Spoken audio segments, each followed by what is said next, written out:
Hello, energy enthusiasts and clean energy fans.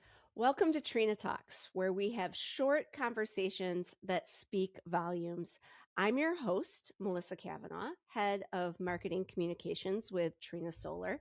And on this episode of Trina Talks, I'm proud to welcome one of the most influential and instrumental people in the renewable energy space, Abigail Hopper, the previous president and CEO of the Solar Energy Industry Association, SEIA, the National Trade Organization for America's Solar and Storage Industry. Ms. Hopper, Abby, is a visionary leader who helped transform SEIA into an advocacy powerhouse during her 9-year tenure with the association. In her role, she oversaw tremendous industry wide growth, most notably the adoption of business friendly policies that uplift the entire industry. But before we plug into that conversation, don't forget to hit the like button and subscribe for new episodes of Trina Talks on the first Thursday of every month. Welcome to Trina Talks, Abby. Thank you so much for joining us. I'm so glad to be here, Melissa. Thank you for having me. I've been really looking forward to this episode and this conversation. It really is an honor to be able to talk to you outside of the industry shows and events where I had the opportunity to chat with you. But outside of your professional life and all of your hard work at SEIA and in the renewable energy industry, what does a typical day of relaxing look like for you? Oh my goodness, a typical day of relaxing. Unfortunately, they're few and far between. Although I think I might be about to have a few more than normal. I will tell you my favorite things to do when I do get a chance to relax. My favorite place to do it is in a sunny, warm place. So I'm a huge beach fan of the beach. Um, any beach, wherever it is. I like to go to the Delaware beaches. In the winter, I like to go to warm places. And when I'm on that beach, I'm probably reading a book. So that is my like ideal form of relaxation. Right now, it's football. Football playoff season. Huge sports fan. So I spend a lot of time at Caps games and watching football and watching baseball and watching basketball. So it's some combination of that. Well, now I have confirmation of why we have always seen eye to eye because I absolutely love all of those things as well. And considering in the Midwest where I am, and you're in the Northeast, No, I'm right outside right? of DC. I'm in Maryland. Oh, right outside of DC. You're also, we're in the middle of winter. So right now, a warm beach with some sand sounds really amazing. Doesn't it? Yeah. So, I'm sure like you were about to get a big snowstorm. And so I yes, have a yeah. pile of books ready to go. Yeah, absolutely. Absolutely. I have always been an actual book reader, but my daughter kind of converted me to using my Kindle when I'm traveling because it's lighter. You can read it in the dark and things like that. So, are you a regular book reader or are you a Kindle reader? So I always have two books going. I have a regular book and then I have an Audible. I don't actually have a Kindle, but maybe I should consider adding that to my repertoire. But I really like listening to books too. Yeah. Like I do it when I drive, I do it like in the airport. I spend a lot of time in airports, walking through airports, waiting at airports, standing in line at airports. And there's a certain kind of like I can't read, I can't listen to like the most exquisite piece of literature, right? Like those I Mm, like to save for the book in front of me. yeah. But there's a ton of books. I just finished one yesterday called The List of Strange Things or something, and it was just a beautiful book to listen to. Well, I'll have to check that out. I Yeah. appreciate that. So, as we jump into our conversation, you have been a central leader in the renewable energy industry for many years. When you look back, what first drew you into this work and what has kept you energized along the way? Yeah, it's such a probably my answer is a little different than people might anticipate, Melissa. And I got here because I wanted a job where I didn't have to bill hours. Like, I'm an attorney by training, and I spent over a decade in private practice, and I built everything in 6-minute increments. I had 3 children under the age of 5, and I was like, something has to give, right? I do not have enough capacity to do both of these things. So I got a government job. My government job happened to be in energy, and that's how I got here. But why I stayed, so I quickly found energy really interesting. I was a lawyer. I am a lawyer, but I sort of had a legal job at the Public Service Commission, and sort of understanding the regulatory construct and kind of all of the different pieces and facets of that was super interesting. And then when you start to layer on the politics of it all, that I found extra interesting. So it was really that combination of policy and politics, and then being drawn sort of because of my beliefs to the renewable energy side of it. But what really keeps me energized is the innovative nature of our work, right? Like, the technology is innovative, the communications tactics are innovative, the sort of policy development is innovative. And so I have found over a long time being here that it always feels fresh, right? It's not like I don't have the same job I had 2 years ago. I definitely don't have the same job as I had when I got to SEIA, and the world is so different than when I first came into energy. So that part I think is really fun and really. I always describe work as like putting my this is terrible putting my finger in a socket, and I'm like, ooh, that I love that feeling. That is, I think that's the best description I've ever heard. I think it's also interesting that you mentioned this innovation, right? Yeah. So SIA has undergone major growth and transformation under your leadership. What parts of that evolution are you most proud of?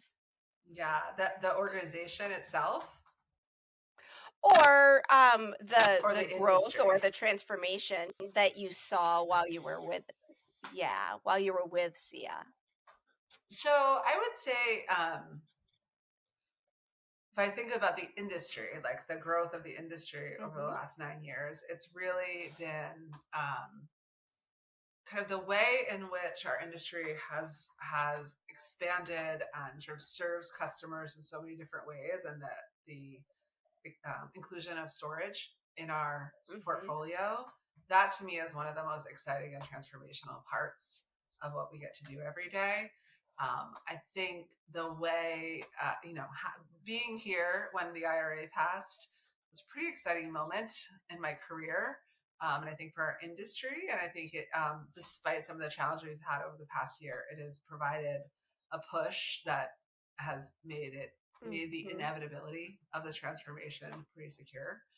Um, in terms of the organization, which has also grown rapidly and expanded, I'm really proud of some of the internal culture, and that's always sort of Mm-hmm. amorphous. What in the heck does culture mean? But our staff has recognized us multiple times as being one of the best workplaces in Washington, D.C. I feel really good about the kind of health insurance we provide, the kind of benefits we Mm-hmm. provide, the feedback loops we have.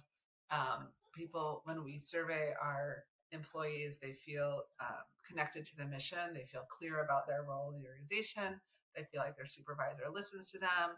They feel like they understand how the leadership of the organization is translating what they're doing and how what they're Mm-hmm. doing translates to the vision. So those things I'm really, really proud of, because those, you could do all kinds of great work, but make 100 people's lives miserable. That's not success. Right, right. And you have been described in the industry as a unifying force. Oh, that's so nice. The industry moves fast, and we obviously face a lot of challenges, big challenges. So, what do you think? What has enabled you to lead with such a positive influence and sense of stability? Hmm. Well, first of all, thank you for that. I'm taking that as a compliment. It is. That's how I meant it. Thank you. I appreciate it. So I believe that people want they want to be part of something bigger. They want to feel connected to others and to a cause, and they are willing to follow a vision. And I learned that early on in my career. And so I think that's one of the things that I've been able to articulate is a vision for our industry, right? Provide opportunities for connection and for people to feel like they are part of this vision. Um, and when we think about that from kind of I was going to say an abundance viewpoint. That's totally 2025. But from an opportunity, right? We have this opportunity to grow as opposed to we have to be defensive and hope no one hurts us. It's a very different message. And so I've always tried to lead from that point of growth and innovation and opportunity. There was a couple of years ago, I think it might have even been before COVID, so more than a couple. I remember the speech I gave at RE Plus was, I said something like, close your eyes and imagine your business 10 times the size it is today. Imagine your revenue 10 times the size. Imagine your customer base 20 times. Like that should be our goal, not how do we maintain our customer base and how do we protect it? So that growth mindset really leads to positivity and unification, right? Who's against growth? Right. And it helps to reinforce that, I guess, the goals of looking bigger, right? And what we're doing from a big picture standpoint instead of maybe, the challenges or the day-to-day things that kind of take up our time as business leaders in the industry. Yeah. I think that's right. How do you feel? Do you feel like sort of the narrative in our industry is one of growth and opportunity? I think that is a constant challenge, right? Is to keep that being the focus. And when I talk about what we are doing at Trina, we are trying to tell our customers stories, right? We're trying to be really good storytellers instead of just this is what we're facing and this is a challenge and how do we gain more customers or more market share, but let's tell the stories of our successes and that will help customers understand how that fits into their story and their business success. So that's always the goal, right? Is to keep it focused on how the industry together is going to achieve success or one milestone at a time, but kind of get out beyond some of those day-to-day challenges that we read about and hear about all the time. Yeah. So looking back across your time at SEIA, were there moments or milestones that you feel best to describe the impact that you had or the organization has had on the solar industry? I mean, a couple moments really stick out. Like in my first year, 2017, the first year of Trump won, I don't know if you remember, I don't know how you could forget the 201 tariffs. Remember the 201 tariffs? And I was brand new. I didn't really know anything about solar. I certainly didn't know anything about tariffs or trade. I'm not a trade lawyer. But one of the things I remember so clearly, and you might have been there, was when we went to we had a rally before the International Trade Commission hearing. But then when we went over to the United States Trade Representative's office for that hearing, we had a whole parade. And there was a band and there were T-shirts and there were all of these solar workers in hard hats with signs saying, "I'm a Trump voter. Don't put tariffs on solar." And that was one of the first times in this role that I'd sort of seen our industry come together and speak in that way in those places. So I was really proud of us then. I think about going to the Republican National Convention in 2024 in Minneapolis. No, I was in Wisconsin, Milwaukee. I was in Yeah. Milwaukee, Yeah. right? And the number of elected officials, other officials who said, "Oh wow, I didn't expect to see you here. I didn't expect to see solar here. I didn't expect to see the clean Right. energy industry here." I was really proud that felt really impactful to me, right? To Yeah. be in the places and spaces where decisions are being made, and we have the financial capacity to be present. We Mm-hmm. have the political capacity to be present. We have the sophistication of our board and of our members to know that's where we're supposed to be.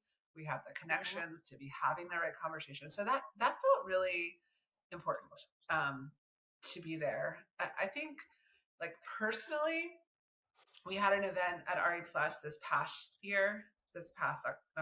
September, Mm-hmm. in whatever Vegas. town we were in. We were in Vegas. Las Okay. Vegas. Yeah. We kind of all mushed together. I really can't remember. And we had an event one of the nights, a Solar Sisters event, Mm-hmm. and it was totally packed and it was really fun. And I did it. It wasn't a long panel, but it was a sort of senior woman. No, she's not senior. She's a woman, like, more experienced, mid experience, and brand new into Mm-hmm. the industry. And it was so fun to talk about, like, all of their perspectives and give advice to each other.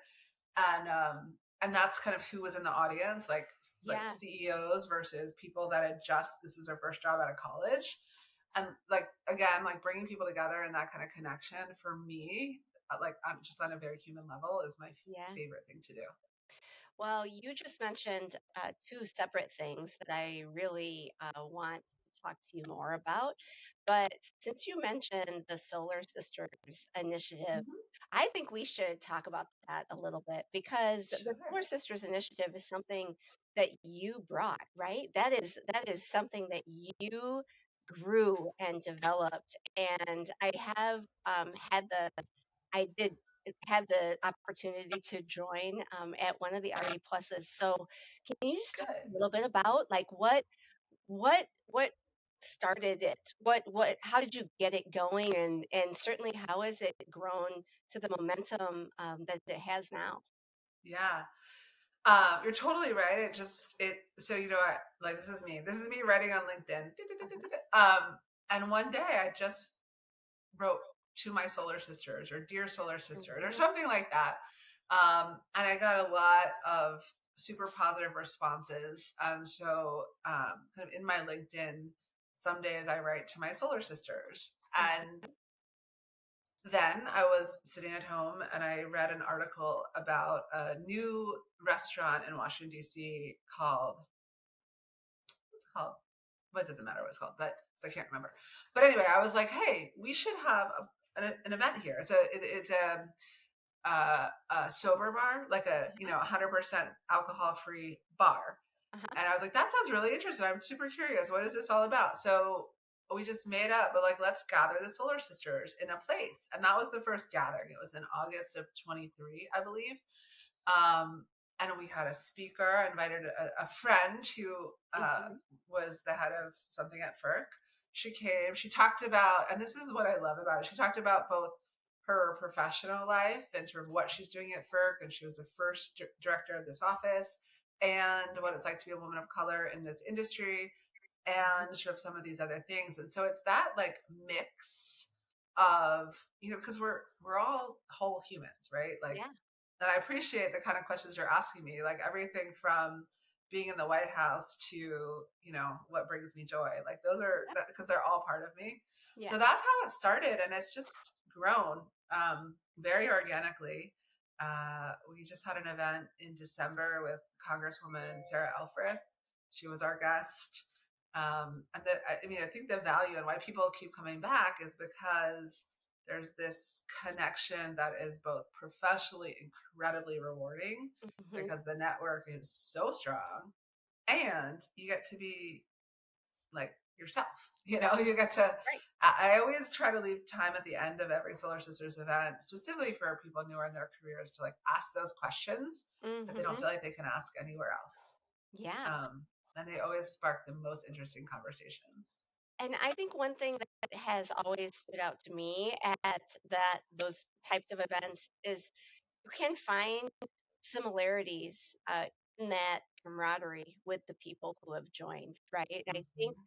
in the industry, we all have different professional roles. We all kind of face different challenges from our different perspectives. And Mhm. the Solar Sisters really has provided a place that you can interact and connect. Often find people that are within a similar situation that you're in. Yeah, So thank you for of course. developing it and creating it and putting it out there. I hope that the Solar Sisters will continue once you take your step away from SEIA. That was Yeah, a question. it will. No, it will. It's going to continue, and it's going to continue with me. The Solar Good. Sisters is coming with Abby Hopper. So stay tuned for more on that. I'm excited because it has been, I don't know, Melissa, how you feel, but I feel like sometimes in life there's just these unexpected joys. Like Hmm. I didn't do it for the purpose of X. I just Yeah. did it because I really like talking with other women around, what's happening in their lives. And it has Yeah. given me personally just so much joy. Um, so I'm excited to continue it. And we have a book club. Do you know this? I do Like know. it's so Yes. I have not joined one of the book club meetings yet or sessions yet, but it's on my list. I really, really want to. Well, I will tell you the first rule of book club is you don't have to read the book. So That it's takes a lot. unique, Yeah. right? I've been in Yeah. a million book clubs as someone who loves reading, and the two rules are you don't have to read the book to come, but we talk about the book, right? Like it's not one Yeah. of those book clubs where you go and you just talk about something else. Like those Yeah. annoy me. We talk about the book, but we also talk about like how the book is sort of relevant in the world today and how, all of those kinds of things and sort of thematically. So you don't actually have to read the book to be a participating member of Yeah. the group.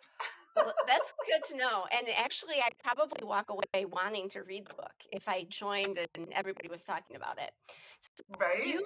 you have been just a champion of women in solar, and of course, that is the exclamation point on that is the Solar Sisters. But you really have helped to elevate the conversations about equity and representation. We also, you've also talked about your advocacy for community solar and equitable Mhm. access. Um, that has been really powerful as well. What progress are you most proud of in terms of community involvement and expanding access to clean energy? Yeah. I appreciate you saying that, and I'm one of many many voices that are doing that.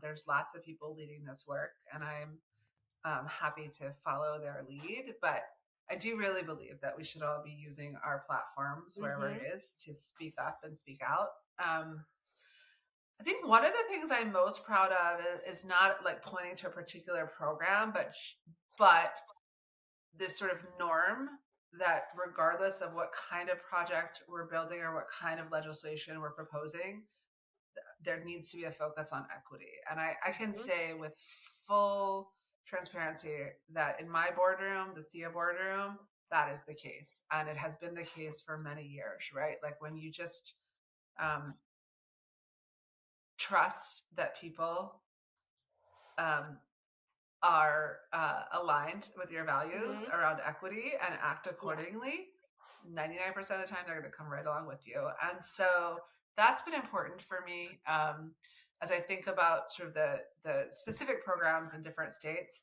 That has meant a lot. I look at the business models that have formed, Hmm. right? Like we haven't really talked about this, but we're a 70+ billion-dollar industry, right? Yeah. It is we do not have to choose between prioritizing equity and being incredibly profitable and making Right. money and creating opportunity. Like I can talk about both women in the industry, equity in the industry, and the most deployment and the most revenue that we've ever had. Right? Those are all go together in my Right. mind. Yeah. Is there a moment or a story when you saw your work or your hard work in these areas just really make a difference? So last year, February of 25, Mhm. I took my board, the SEIA board, to Puerto Rico for our Q1 board Mhm. meeting. And the day before the board meeting started, a number of us, staff and board members, partnered with an organization called Let's Share the Sun. Yes. And we went about an hour and a half outside of San Juan and got up on roofs and installed solar and storage on the homes of individuals who were medically compromised, and so they really needed Mhm. a reliable source of electricity for their health and their wellness. So Yeah. the family I worked on was they had one of the members of the family was diabetic, and so needed Mhm. constant refrigeration for his medicine. His sister, he was older, probably north of 60, and his sister was in her late 50s. She had some pretty significant developmental delays, and so Mhm. having when there were blackouts at their home, that was a very scary experience for her, and so having a Yeah. reliable source of electricity was really important. So we did 3 homes that day, and then the next day. No, that was, and then the next day I had my board meeting, and then I had another Mhm. thing, and then at the end of the trip, I went with Let's Share the Sun to a domestic violence shelter for a ribbon cutting. This is me cutting a ribbon Mhm. for where solar and storage had been installed, and so that trip, I'd been there the year before at another domestic Mhm. violence shelter, but that trip, especially the like putting, I've cut a lot of ribbons in my day, but that was one of the few times I've gotten on a roof and installed solar. Yeah. Um, and so it made me, it just puts like a finer point. We talk about energy security, we Yeah. talk about resilience, we talk about like the freedom of choice, and you Mhm. choose your own electricity. And obviously, that to me really signified all of those themes coming together in a really, really clear way and made a huge Yeah. impact. I'm actually going back to Puerto Rico this March to do with Solar Sisters to do Okay. it again That with Let's Share the Sun. that's amazing. And I have had the opportunity to talk with the group over at Let's Share the Sun. They really are making a difference. So They I really are. yeah. And I think my next question for you was really about building those strong relationships. And I think, you just really shared a really core example of how you stay personally connected to people in the industry. You so you're known for your strong policy leadership, and then Mhm. in the way that you just described with your experience with Let's Share the Sun, you're also known for building these really strong um, relationships with people. Is there, besides the story you just told about your connection with Let's Share the Sun, is there anything else that really helps you stay personally connected with the people in the industry? Well, so I, as part of SIA, we own half of all the RE Plus um, portfolio, Hmm. and so I go to a lot of trade shows, Yeah. and I make time at every trade show to walk the show floor. um, Yeah. those are our customers, right? Like Mhm. that's our customers who are paying to exhibit there. Mhm. Those are our members who are Mhm. investing in our organization. And those are the people on the ground doing the work. Because it's very rarely, I mean, you know this better than I do. It's Yeah. very rarely like the CEO or the policy lead who's staffing the booth. It is someone who's on the ground doing sales, talking about Yeah. technology. So it's really important to me to do that. I will tell you, 99% of the time, they like have no idea who I am, which is my What? favorite. I mean, why would they know? Why would a salesperson who's trying to like, sell modules know Right. who Abby Hopper is? I'm a policy lead, right? Like, who Yeah. cares? But I always chat about sort of, how I always ask, how's business? How's Yeah. business? How's business? And so I learn a lot just from doing that. But that trip around I can't I don't know anyone who's like RE Plus, like the big show has gotten so big. I Mm-hmm. haven't done the entire floor. That's a little beyond my capacity given everything else I'm doing that week. But at the smaller regional shows, I try to walk the whole floor and it helps me like see between the distribution of what kind of exhibits there are, the Mm-hmm. size of the exhibits, the new technologies, sort of how it's evolving over time. It's a way for me to like put my finger on the pulse of what's happening, Yeah. and talking to real people. It's really fun. So, Abby, you have recently left your position with SEIA. What reflections have surfaced for you in the transition from your long-standing position with SEIA to now?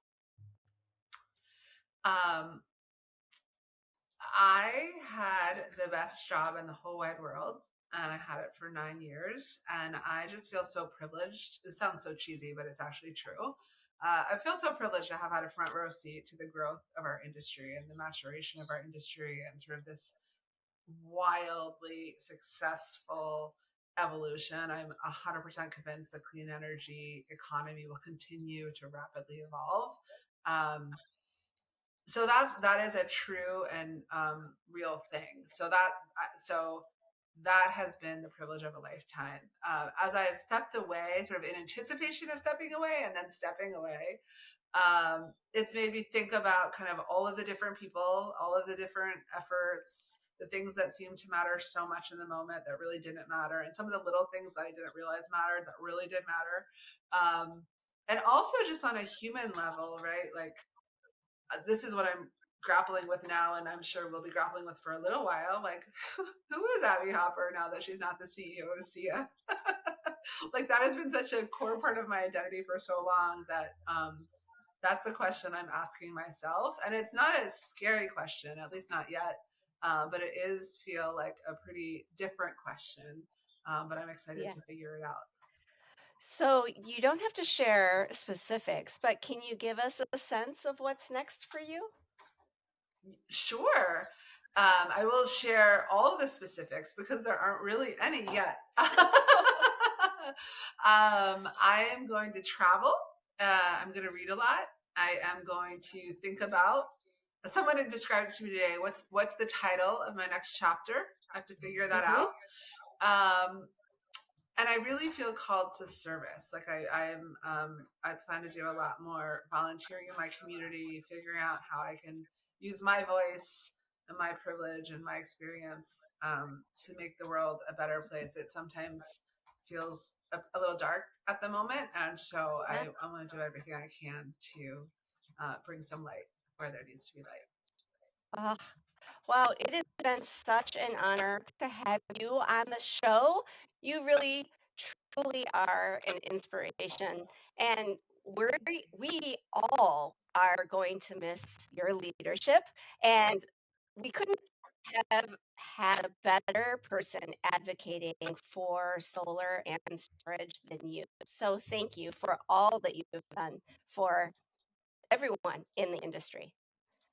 Oh, Melissa, thank you for all that you've done, and thank you for those really kind words. Those words are going to live in my heart for a long time. I really appreciate it. Well, they are real, and we really do wish you the best. So thank you so much. Thank you. All right, thanks, Abby. Well, that was a really great conversation with Abby Hopper, the previous president and CEO of SEIA. And we really can't wait. I can't wait to see what's next for Abby because from all of her accomplishments in the 9 years that she was with SEIA, things like the Solar Sisters initiative all the way to hearing Abby speak at an industry event like RE Plus, and then having Abby share her experience with volunteering with Let's Share the Sun and really making an impact, right? Boots on the ground in our communities. We can't wait to see what's next for you, Abby. Thanks so much again for joining us. If you would like to learn more about SEIA or speak to a representative, follow the link in the description. And thank you for joining me on another episode of Trina Talks. Be sure to subscribe and share this video with your project team. Until next time, may your LCOE be low, your efficiency high, and your systems optimized. I'm Melissa Cavanagh, and this is Trina Talks.